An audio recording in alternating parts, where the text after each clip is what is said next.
आज के फिर इस सीरीज में मैं ऑब्वियसली जो एडवांस की सीरीज में कर रहा हूँ, आज फिर मैं ये 2-3 सवाल लेके आया हूँ। उन 2-3 सवालों को अपन डिस्कस करेंगे और उससे कुछ सीखने को मिलेगा। तो without wasting time let's move to the question. Question move करते हैं, क्वेश्चन बनाते लिखते हैं कि क्या हो सकता है। सिलेबस बहुत बड़ा है, ठीक है। तो अब हमारे पास क्या किया, इस बार मैंने एक वेव का एक सवाल लिया। वेव बहुत ही कम पूछा जाया है, पता हो सकता है कि इस बार पूछ लिया जाए। तो एक हमारे पास एक स्ट्रिंग है, ये दोनों एंड फिक्स्ड है, ये फिक्स्ड एंड है और ये फिक्स्ड एंड है। और ये स्ट्रिंग की लेंथ जो है वो एल दे रखी है, एल दे रखी है। और बोला गया है कि ये स्ट्रिंग जो है वो सेकेंड हार्मोनिक में वाइब्रेट कर रही है, सेकेंड हार्मोनिक में वाइब्रेट कर रही है, सेकेंड हार्मोनिक में वाइब्रेट कर रही है।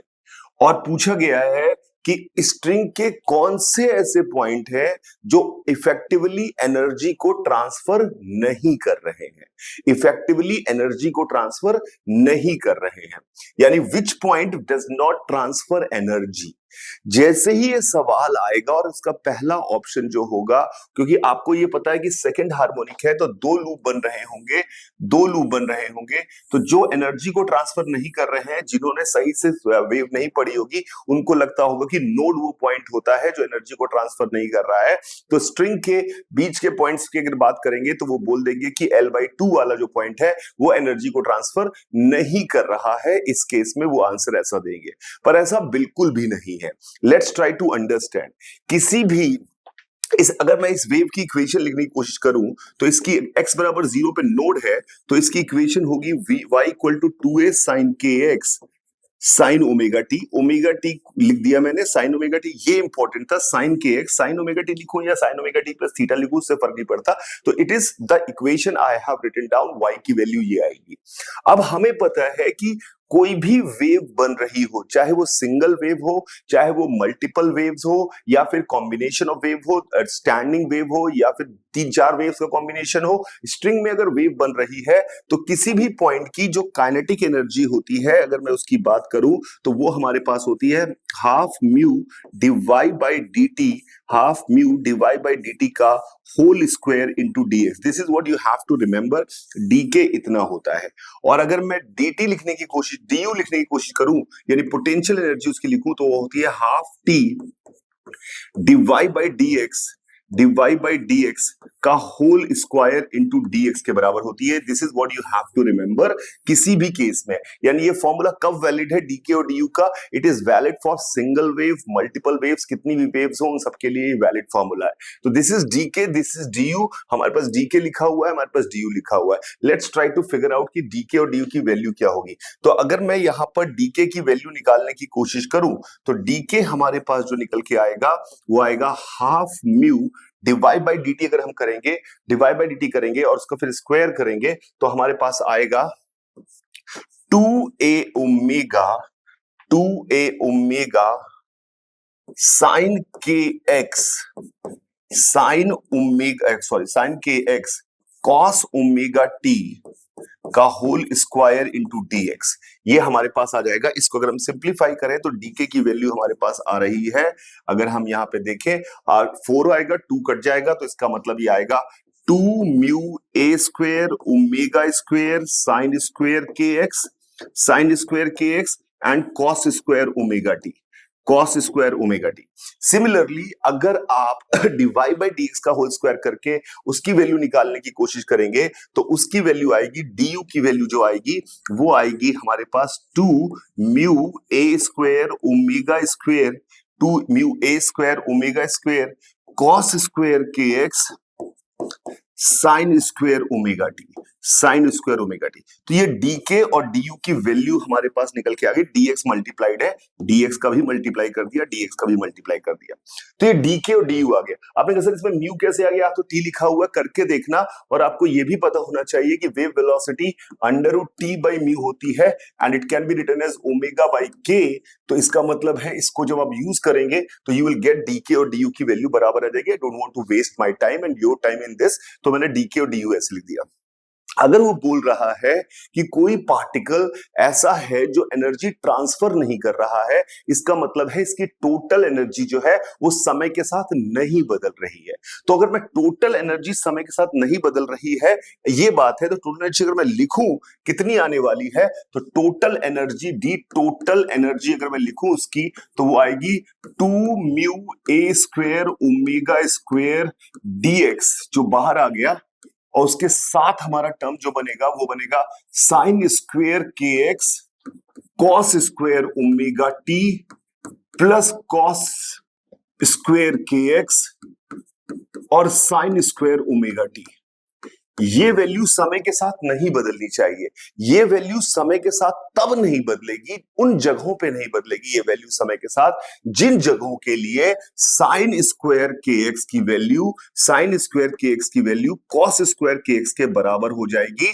उन जगहों पर अगर आप देखेंगे तो ये नंबर, ये साइन स्क्वायर के एक्स और कॉस स्क्वायर के एक्स बराबर हो गए, तो वो नंबर अगर बाहर बराबर हो गए तो वो बाहर आ जाएंगे और cos square omega t plus sign square omega T 1 हो जाएगा। इसका मतलब इसकी टोटल एनर्जी समय के साथ नहीं बदलेगी। यानी ये वो ऐसे पॉइंट है जो ओवरऑल एनर्जी का ट्रांसफर नहीं कर रहे होते हैं क्योंकि इनकी टोटल एनर्जी कांस्टेंट होती है। तो effectively they are not transferring any energy because इनकी टोटल एनर्जी कांस्टेंट है। तो ऐसे पॉइंट की इक्वेशन आ गई sine square k x is equal to cos square k x, यानी के एक्स की वैल्यू अगर हम बात करें तो के एक्स की वैल्यू हमारे पास π/4 भी आ जाएगी और 3π/4 भी आ जाएगी। अगर मैं एक लूप में बात करूं तो के एक्स की वैल्यू π/4 और 3π/4 हो जाएगी।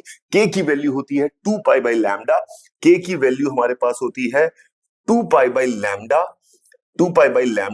और ये अगर हम यहां पे डालेंगे तो we can find out the value of x. X की वो वैल्यू मिल जाएगी पहले लूप में, सिमिलरली दूसरे लूप में कि जहां पर ओवरऑल उनकी एनर्जी कांस्टेंट है। तो कैलकुलेशन करके आप देख लेंगे, which is not a difficult question, आपका आंसर निकल जाएगा। एकदम सिंपल सवाल था बट बहुत ही सटीक सवाल था। अगर ये सवाल आ गया तो 99.9% लोग गलत करेंगे क्योंकि ये बहुत इंटाइसिंग है कि नोड को बोल दो कि यार ये वो पॉइंट है जो एनर्जी को ट्रांसफर नहीं कर रहा है और वो आपका आंसर गलत हो जाएगा। आई होप ये आपको बात समझ में आई होगी। It is a very very important question और इससे आपको कुछ सीखने को मिला। प्रोबेबल क्वेश्चन जो जेई में आ सकता है। मुझे नहीं पता जेई में क्या आएगा, पर मैं सोचता हूं कि क्या उन्होंने नहीं पूछा है और पूछ सकते हैं जिसके बारे में, क्योंकि वो हमेशा कोशिश करते हैं कि नए सवाल बने, तो इसलिए वो सवाल पूछ सकते थे। This is one of the question जो पूछा जा सकता है। दूसरा सवाल एक बहुत ही इंटरेस्टिंग सवाल है जो पूछा जा सकता है, जो एक इंटरेस्टिंग खेल है। उसमें लिखा हुआ है कि एक सिलेंडर है, इसकी रेडियस जो है वो फिक्स्ड है। लेट्स से इसकी रेडियस आर नॉट फिक्स्ड है। इस सिलेंडर में हॉट वाटर फ्लो कर रहा है। यानी हॉट वाटर फ्लो करता जब वो बोले इसका मतलब है उसका टेम्परेचर कांस्टेंट माना गया। अब इस हॉट वाटर फ्लो कर रहा है, इसके ऊपर इन्होंने इसके ऊपर क्लैडिंग कर दी, इसके ऊपर इन्होंने एक और क्लैडिंग कर दी। ये एक ऐसे क्लैडिंग कर दी, यानी कि यहां से इसके ऊपर एक कुछ चढ़ा दिया मटेरियल, ये मटेरियल की क्लैडिंग कर दी और हीट फ्लो यहीं से यहीं हो रहा है। जो ये क्लैडिंग की है इसकी थिकनेस उन्होंने मान ली कि ये थिकनेस जो है वो x है, थिकनेस को x मान लिया। और उन्होंने सराउंडिंग ये सराउंडिंग आ गया, हमारे पास दिया नहीं है कुछ भी, सराउंडिंग आ गया। उन्होंने कहा कि कोई भी मटेरियल सरफेस जो सराउंडिंग को एक्सपोज होती है वो अपने सरफेस के थ्रू हीट का एमिट करती है। न्यूटन्स लॉ ऑफ कूलिंग लगा दे, कन्वेक्शन का मेथड लगाएं, और वो कहते हैं कि जो लॉस करती है dq/dt की वैल्यू जो होती है, कोई भी सरफेस जो मेटल में एक्सपोज होती है, dq/dt की वैल्यू जो है वो हमारे पास होती है HA T minus TS, TS is surrounding का temperature, T is the surface का टेम्परेचर जो exposed to the surrounding है। अब इन्होंने कहा कि if I want to ensure कि यहां से इस जगह से इस जगह तक, यहां से यहां तक मैक्सिमम हीट लॉस हो, तो उस केस में ये x की वैल्यू क्या होगी, यानी थिकनेस ऑफ द क्लैडिंग जो है उसकी क्या होगी कि मैक्सिमम हीट लॉस हो। तो मैक्सिमम हीट लॉस हो उसकी क्लैडिंग का क्या होगा। तो अब हम देखते हैं कि हमें क्या है, x की वैल्यू पूछी है, कुछ दिया नहीं है। तो मैंने कहा कि हुआ क्या रहा होगा इस खेल में, अगर मैं बात करूं तो हॉट वाटर है, इसका टेम्परेचर फिक्स्ड होगा टी नॉट, सराउंडिंग है उसका टेम्परेचर टीएस फिक्स्ड होगा, इस सरफेस का टेम्परेचर टी1 होगा। अच्छा, इसका कंडक्टिविटी के दे रखा है, कंडक्टिविटी के दे रखा है, कंडक्टिविटी के दे रखा है, एच भी दे रखा है, के भी दे रखा है, ये सब दे रखा है, आर नॉट दे रखा है और उसकी एक्स की वैल्यू निकाल ली है, तो इसका टेम्परेचर मैंने टी नॉट मान लिया। तो हमें ये पता है कि यहां से यहां तक जो है हीट जाएगी with the method of conduction, और स्टडी स्टेट में यही हीट यहां से यहां जाएगी इन फॉर्म ऑफ कन्वेक्शन।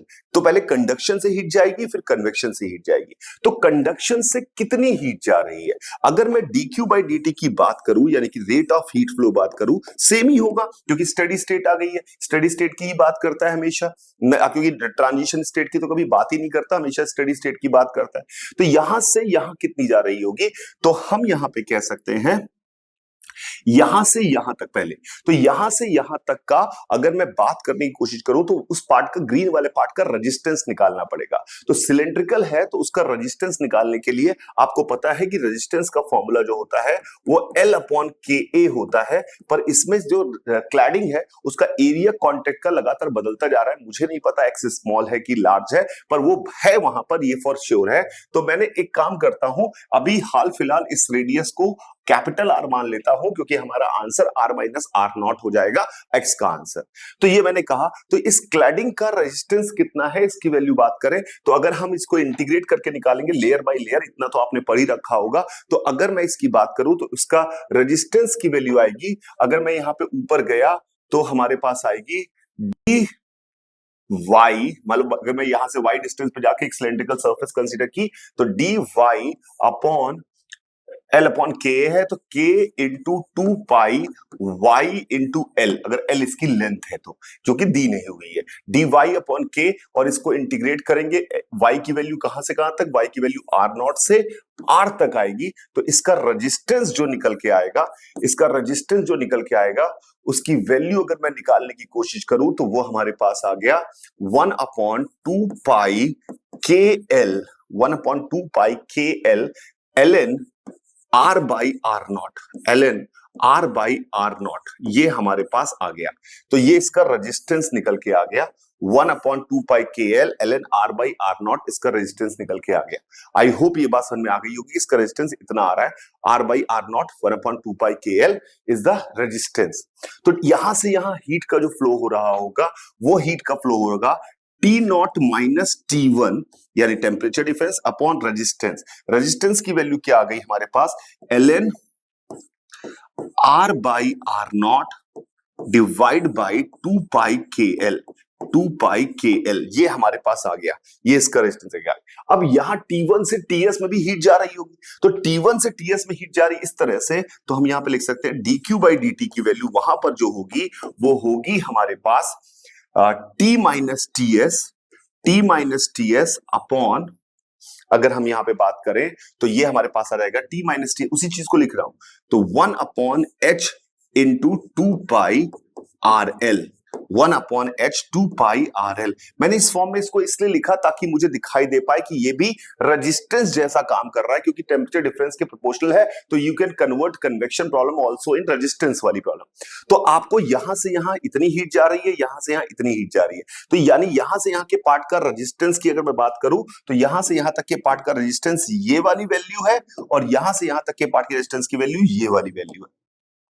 अब टेम्परेचर टी नॉट फिक्स्ड है, टीएस फिक्स्ड है, और ये इसका रेजिस्टेंस, और दो रेजिस्टेंसेस हमने लिख दिए, जो दो रेजिस्टेंसेस सीरीज में लगे हुए हैं, यहां से ऐसे हीट जा रही है। तो अगर इन दोनों रेजिस्टेंस की वैल्यू का रिजल्टेंट वैल्यू अगर कम हो जाए तो definitely rate of heat loss ज्यादा हो जाएगा।